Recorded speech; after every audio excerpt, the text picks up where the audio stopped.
Hi, I'm Panda. And I'm FJ, and we're here to give you a story time. Sonic High School. Chapter 4 Getting a Date. Sonic did like in the first chapter and went to school again. Now it's lunchtime, and Sonic was in the lunchroom. Sonic was telling all the people at his table, who were Tails, Knuckles, Shadow, Espio, and Charmy B, about what did happen yesterday, but Tails already knew, so he was nodding his head like a good friend. You should have seen it, said Sonic. I was in the haunted house and I shot Eggman, but I let him get away right before I could have killed him. Sonic laughed and Tails laughed at the same time. Knuckles said, "You should stop going on these cool adventures because high school is more important," said Knuckles, and Sonic knew he was right because it's called Sonic High School and it should be more about the high school part. So Sonic asked them all what they're up to. "Well, I'm entering the science competition," said Tails. "To win the science competition, I have to come up with the best invention, and my invention is this invisibility hat. It makes you invisible, but I can't do it right now because I have to make sure it works perfect for the science competition." Tails was so smart that Sonic knew he would win the science competition because Tails is like Einstein. That's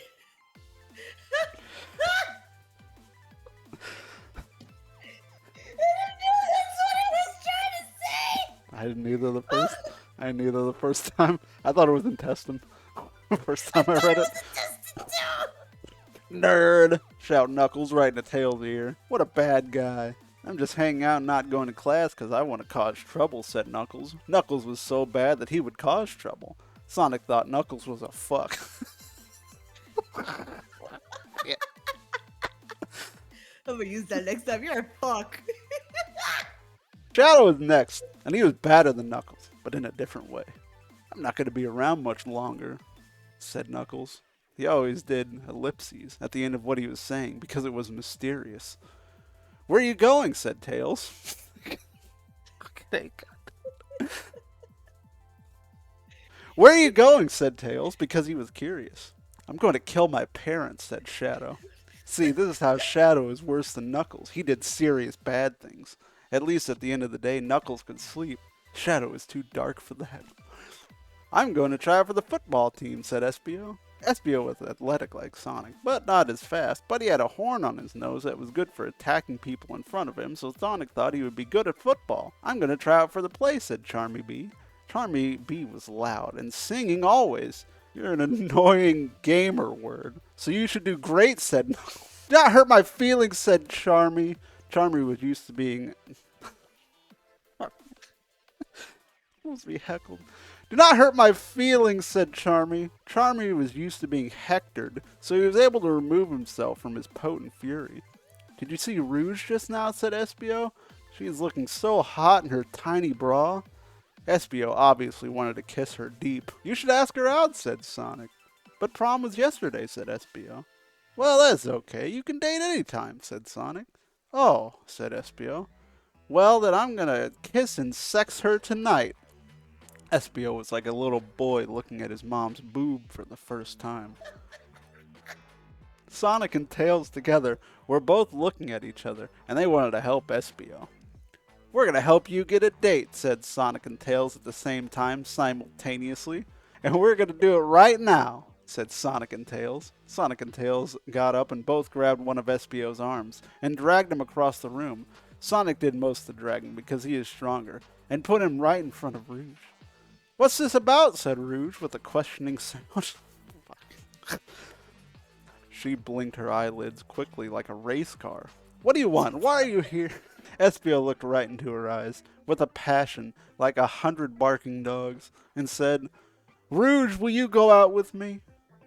Espio was sweating, and there were drops of sweat dropping of his hands in front of her. "I don't know," said Rouge, and looked at Espio. Rouge gave him a sexy look that made Espio feel in love. "Please do it," said Sonic and Tails together at the same time. "Okay, we can go on a date tonight," said Rouge.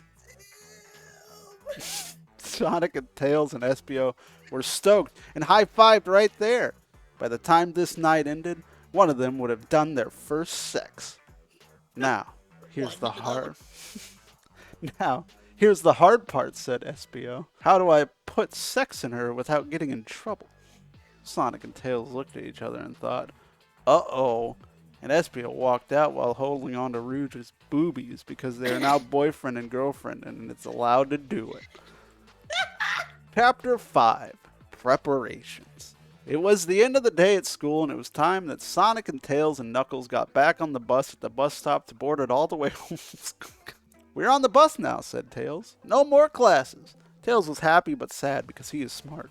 Sonic and Tails sat down together, and Knuckles sat right in the middle of the aisle, which he usually did not do, but sometimes did when not everyone was on the bus. It looked like Espio and Rouge were not on the bus because they were too busy getting ready to go sex tonight now that they were boyfriend and girlfriend. Knuckles laid across the aisle even more stretched out than when he just sat across 2 seats because now the limits were the Alpha and the Omega. How can we help Espio? Said Sonic to Tails. Tails responded, I don't know. And thought about it on the bus. The bus drove bumpy on the bumpful roads all the way home, and then they all got out at the bus stop that they normally got in the bus at, just like always. Sonic ran out of the bus, and then Tails, and then Knuckles in order. Time to go home, said Tails. We're almost there. And they walked the rest of the way to home. When they got home, it was dinner time, and Sonic was at a different home from Tails and Knuckles because they were all in different families, so they did not live together. And Sonic's mom made a dinner. Sonic's mom made Chinese food, and Sonic ate it. And at the end, there was a fortune cookie, and Sonic broke it open and ate the cookie part and kept the paper that was inside that held a magical fortune on it. Sonic looked at the fortune and read it to himself inside of his head. The path... I just read it. The path to glory begins at the base of your friend's penis, said Sonic inside of his head, reading the fortune cookie paper. And he knew it was a good sign for what was about to happen tonight when Espio and Rouge went to sex. Then the phone ringed. Sonic ran to the phone and picked it up and said hello into it. It was Tails. I have an idea, said Tails on the phone to Sonic, who was listening but not speaking. I can give Espio my invisibility hat. I could give Espio my invisibility hat that for the science competition... Oh my God, it's so hard for me to read bad grammar. It hurts. I forgot how much it hurts sometimes. I could give Espio my invisibility hat for the science competition, and he could use it to do sex for Rouge. Sonic smiled so wide, like the King of Fire finding out he burned down New York City with only his fire powers. Sonic and Tails went to Espio's house later, which was not too easy to walk to normally for most people. But Sonic is super fast, so he ran there and helped Tails get there too, seeing as Tails is not as fast as Sonic. They knocked on the house, and Espio came out of the door. Here's my invisibility hat that you can use with Rouge tonight to make sex in. It makes it impossible to see and impossible to hear when you're wearing the hat, or when someone who is wearing the hat wants you to also... Oh my God, I gotta start this over. Oh my God. Woo! Here is my invisibility hat that you can use with Rouge tonight to make sex in. It makes it impossible to see and impossible to hear you when you are wearing the hat, or when someone who is wearing the hat wants you to also be impossible to see and impossible to hear, screamed Tails, whose voice was a little hoarse from ordering food with the lunch lady whose hearing was lost in an earthquake in her childhood. Tails had to say the things he wanted to so loud that she would still say, "What?" And Tails wondered why she even had ears if she wasn't going to use them. Espio grabbed the invisibility hat from Tails' hand and said, "Cool, thanks," and kept going, so Sonic and Tails left and wished him luck from far away at their own homes. Back at home, Sonic thought that it would be good that Espio would get to sex into Rouge, so then he could explain it to Sonic, and Sonic would know how to find Amy's sex spots even better, because otherwise he would have to read about it online, because all he knew was kissing, which wasn't really sex, but it was probably kind of the same thing, and Sonic would just read about it online before talking about it anyway, and he would know the right words for the things then. Sonic sat on his chair that was in front of his Sonic computer, and opened up Sonic Instant Messenger. I messaged Amy, who was doing the same thing but at her home, and said, "Hey Amy, want to finally become true boyfriend and girlfriend by reaching sex this weekend?" Sonic waited for a long time at his computer, and it seemed like Amy was not there because she did not respond to anything. Sonic played games online and beat all the final bosses because he was like an alien sent to Earth to destroy records set by others. Then finally, Amy responded. What Amy said was, "No way!" Sonic was so shocked, his brain must have felt like a total idiot.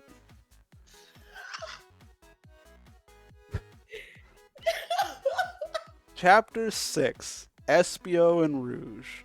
Warning, contains the worst sex scene ever written. Espio walked into Rouge's house because it was time for their date together, and all Espio could think about was that they were about to make sex for the first time. Espio looked at the computer and read about what to do and what the right words were so he would know how it works and how to say it right so no one would make fun of him. It was Rouge's house he was at now, and it was front of him. Espio knocked Rouge's house door. "I hope she is home." And Espio said Espio, and she was. She opened the door just then. "Hello, I'm home," said Rouge, looking always sexy in her tiny baby bra and big cool boobs. Espio thought she looked like the hottest woman in the world that he could see from here. "Where are you taking me on our date tonight?" whispered Rouge in a sex-filled voice. Espio had thought this one over on the way over so that he could say it right the first time and get her to do what he wanted. That's sex. "Well," said Espio, "just let me put on this science hat and we will begin sex." Rouge looked shocked, but she probably was excited too. Espio could tell they both had a erection.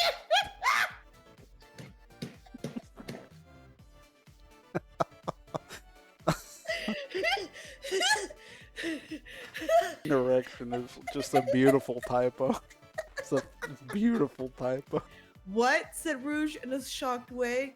"Right here?" Espio said, "Yes, this hat was made by Tails. Pacifically."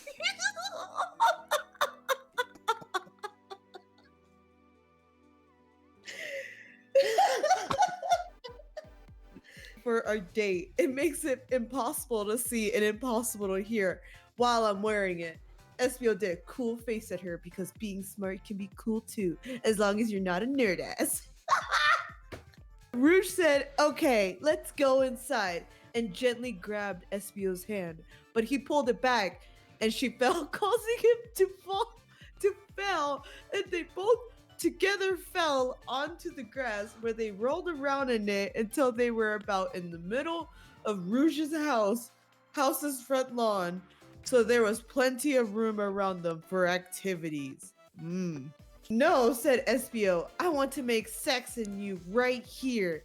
And Espio put on the invisibility hat so nobody could see or hear them, and a whole new world of possibilities were optioned to them so they could do sex in whatever way they wanted. And it was time to start sex right now. Yeah! Yeah. Not gonna make it through this pin. Oh no! Espio revealed his penis to Rouge, who looked at it. Rouge said, "Cool," and took out a vagina. Espio's penis was really big from looking at Rouge, like when he is in church, and it is so boring, but you just get a boner anyways. The fuck? Rouge's vagina looked like a surprised ghost.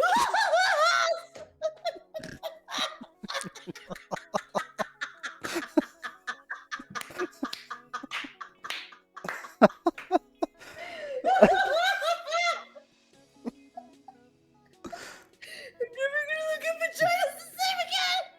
Espio's penis approached Rouge like a plane flying down at an airport, but instead of being full of businessmen, it was full of Espio's creamy Italian salad dressing! "Here it comes!" cried Espio, ramming his Mauve? Mom. Avenger Mauve?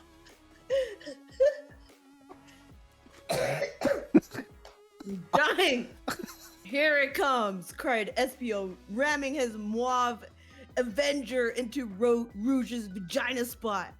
Rouge screamed sex noises, and Espio messed around with her boobs, and face was like, The X-Men arcade game. SBO slapped his big awesome penis from side to side in her vagina like a hot dog windshield wiper, and Rouge was ripping grass from the lawn. The windshield wiper thing!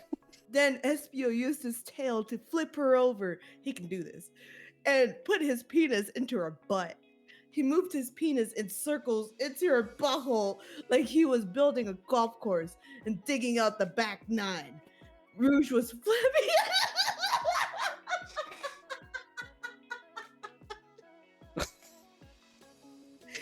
Rouge was flapping her bat wings like an idiot and not flying because SBO was holding on to her ass cheeks and pressing into them with his fingers and leaving marks that looked like it said wow when he combined with the spot where her ball is. And that is what she felt because SBO seemed to be a sex professional. Holy shit. Okay, I do it.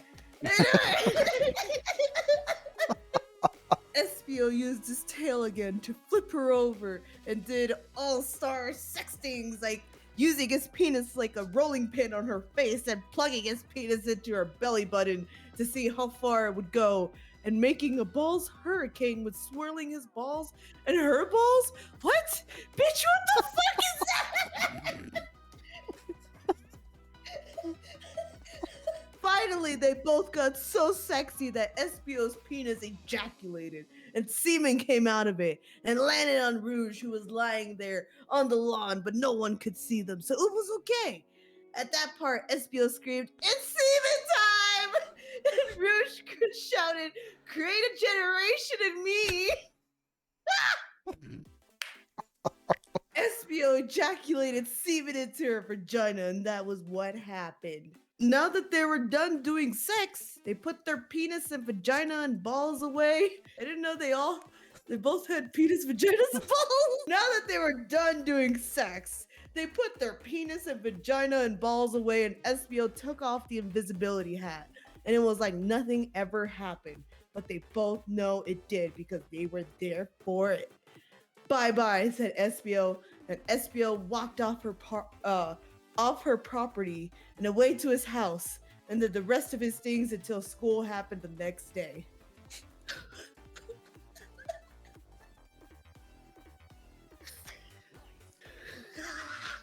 You good? What did I just read? You good?